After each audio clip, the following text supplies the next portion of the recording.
Bueno, para hablar de este tema le doy la bienvenida al licenciado Gary Rodríguez, este economista que sabe mucho del tema. La banca nacional hizo transacciones en yuanes. ¿En qué se utiliza esto? ¿Cómo es esto? ¿Cómo es eso que los yuanes están reemplazando a los dólares? ¿Es verdad o es mentira esto? Bueno, le doy la bienvenida. ¿Cómo le va, licenciado Gary Rodríguez? ¿Cómo está? Buenas tardes. ¿Es verdad esto? Es decir, el yuan va camino en Bolivia a reemplazar el dólar. ¿Cómo está, Gary? Muy buenas tardes, Hernán. Gracias por la entrevista. Un gran saludo a la audiencia de este programa. Bueno, la pregunta que plantea tiene relación con una iniciativa que desde hace varios años ya se está dando desde la China, de querer que su moneda, el yuan, se convierta en una divisa a nivel del comercio internacional para que eh, pueda ser utilizado alternativamente al dólar. Hay que recordar, sin embargo, que el 85% de las transacciones de compra y venta de bienes, de servicios a nivel internacional, se hacen en dólares estadounidenses.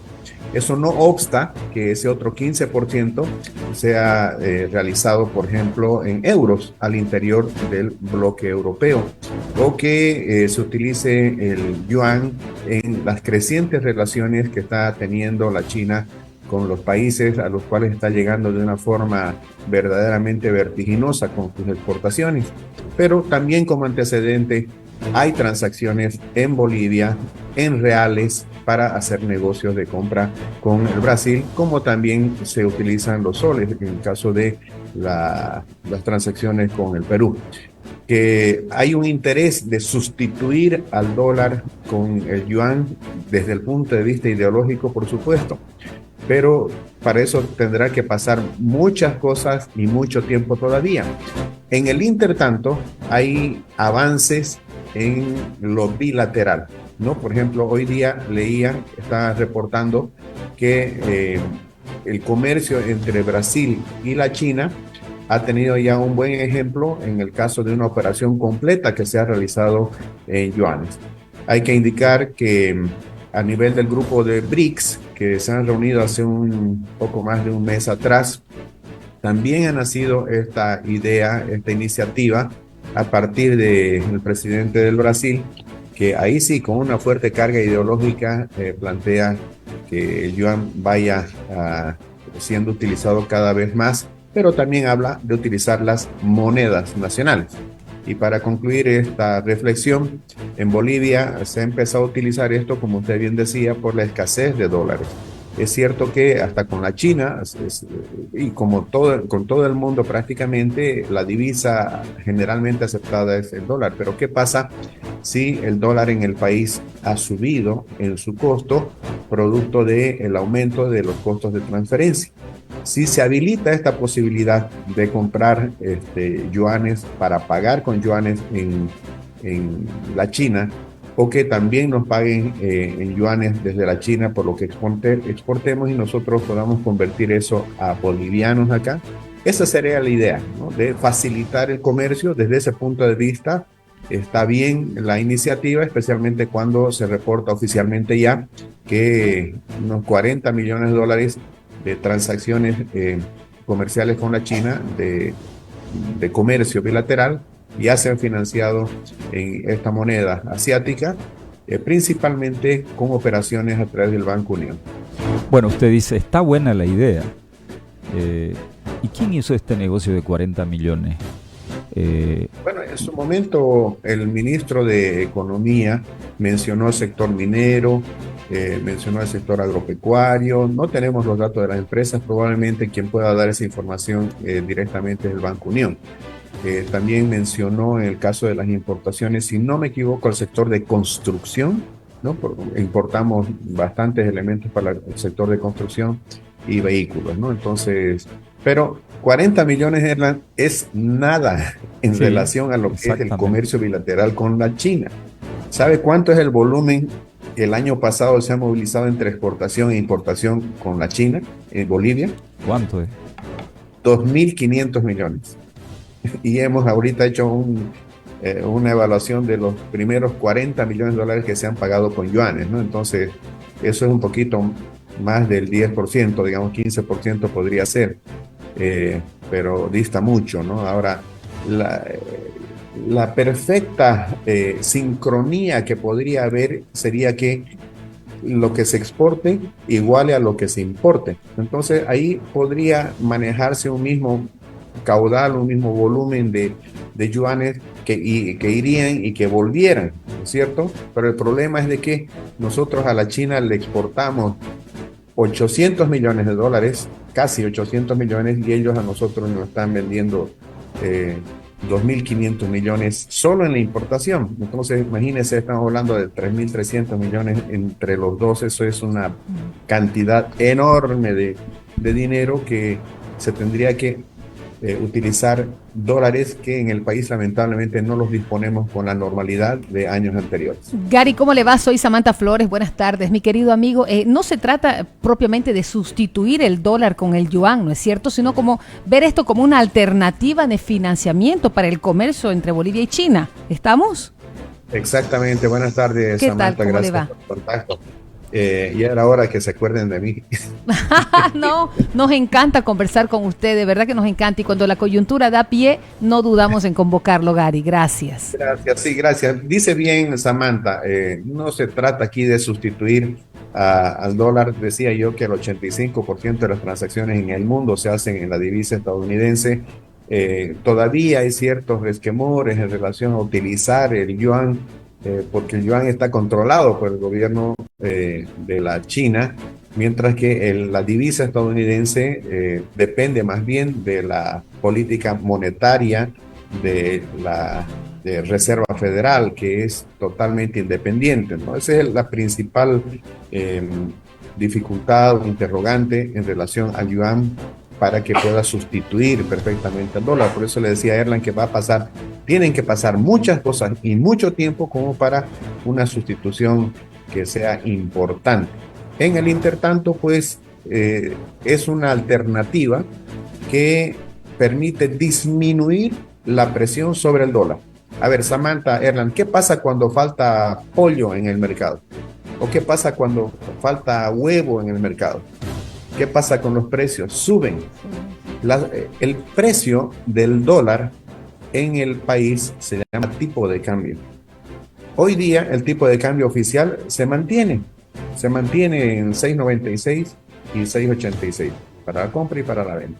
Sin embargo, el costo de transacción para hacer negocio ha subido del 1,5 al 7%. Eso quiere decir que en la banca se tiene que pagar más o menos 7.5, 7.60 bolivianos por dólar. ¿Y qué pasaría si hay una alternativa para no tener que pagar ese alto costo de transacción? Y se hace en una moneda alternativa como el yuan, que implique menos costo en la transferencia.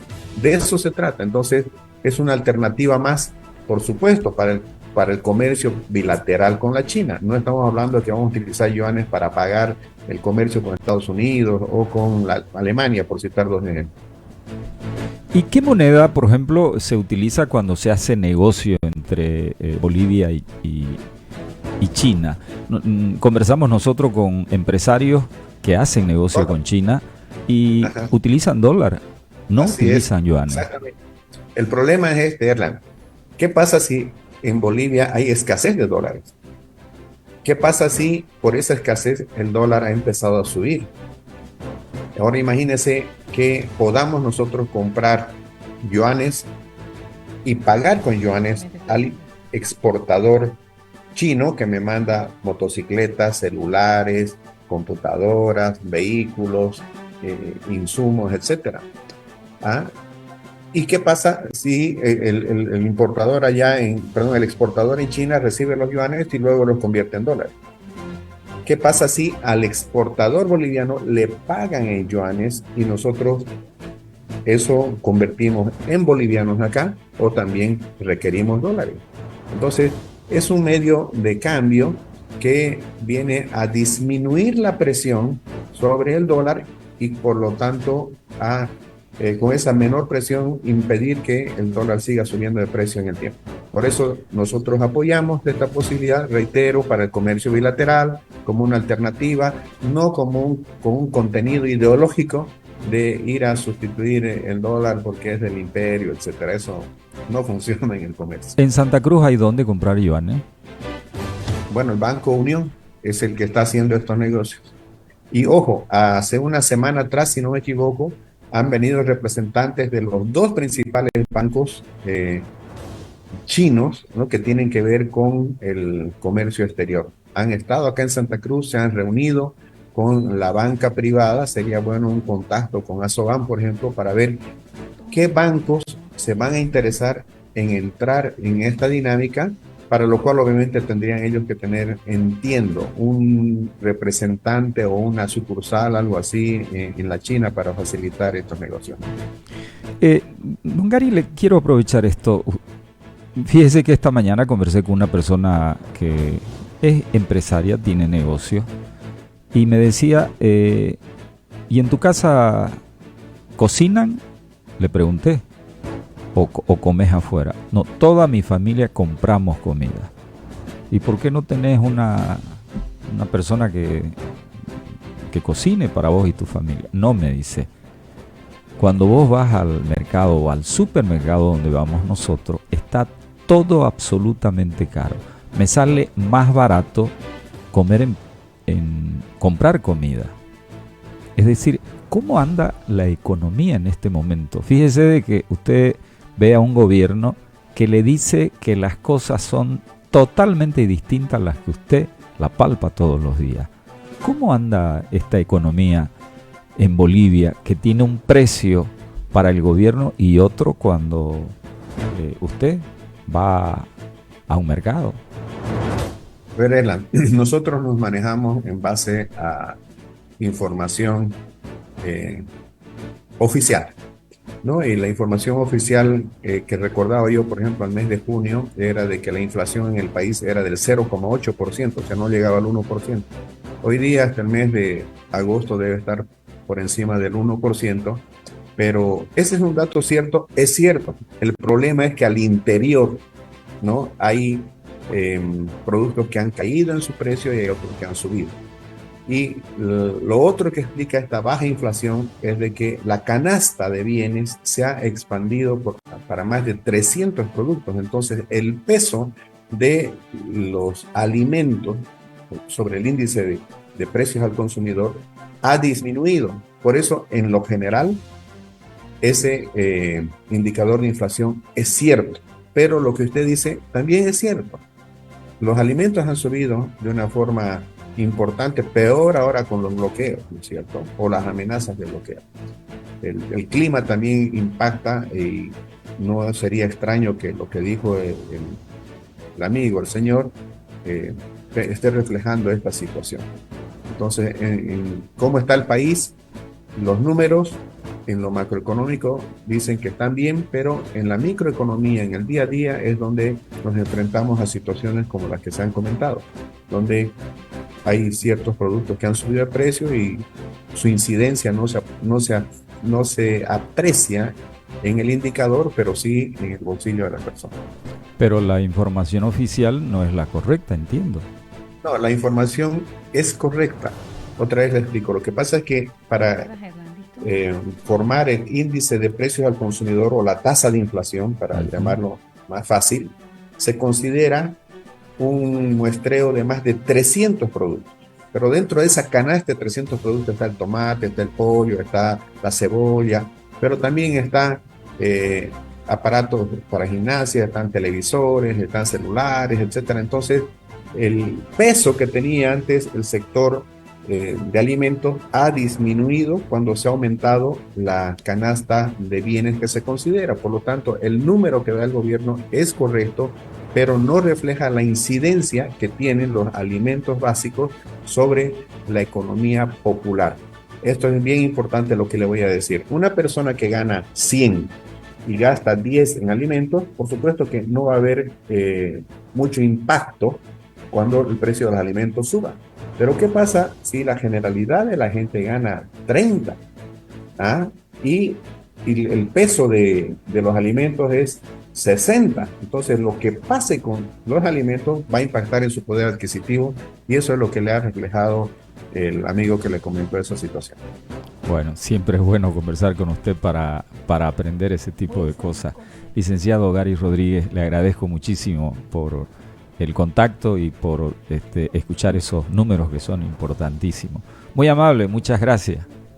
No, gracias a ustedes, un gran abrazo igualmente para Samantha y toda la audiencia. 4 de la tarde con 33 minutos, atención, todo